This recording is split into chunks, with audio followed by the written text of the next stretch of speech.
On a podcast today, a basketball strength and conditioning coach termed basketball as a jumping sport. I would term basketball as a running sport. Uh, Several studies have found that there are far more short sprints and change of directions in basketball than there are vertical jumps, and especially maximal jumps. And so, if you think about it logically, there are fewer jumps in a basketball game than you would initially expect. So, typically, you jump when you shoot. Often you jump to get a rebound. You may jump to contest a shot. You may jump to receive a pass. And you may jump when stopping a dribble, a jump stop. And so very few of these are actual maximal jumps. Potentially contesting a shot could be a maximal jump. Potentially getting a rebound could be a maximal jump. Potentially finishing could be a maximal jump. But typically, if you're receiving a pass, it's not going to be, maximal vertical jump. When you're jump stopping, it's very rarely going to be anything close to a max vertical jump.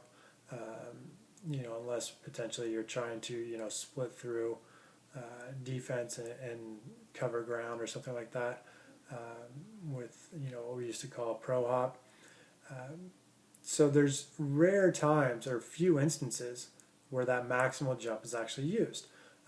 And not all players on each possession are going to shoot or jump maximally for a rebound or contest a shot. Generally, one player is going to shoot per possession.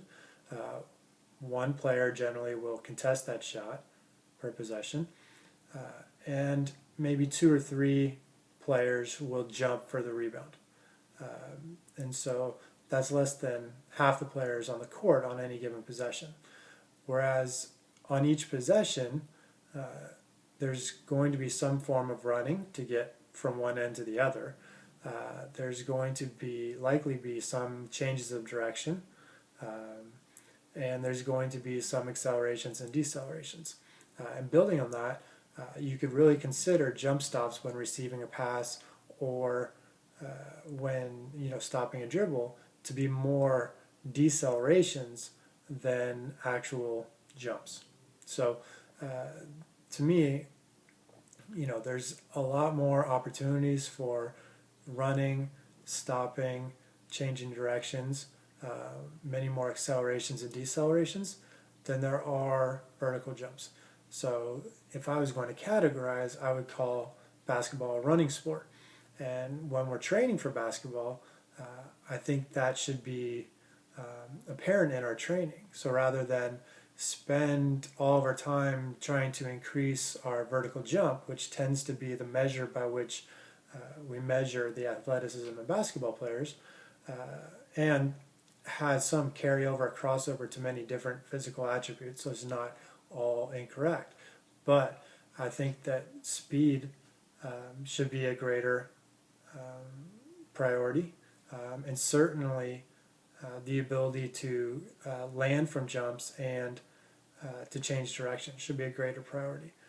And in basketball, this often incorporates frontal plane or lateral movement.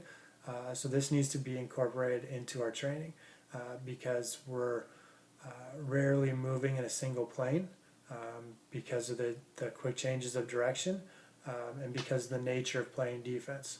So when you're defending somebody, the goal is to move laterally. It's not to move front to back because you want to get the offensive player moving off their straight line of attack.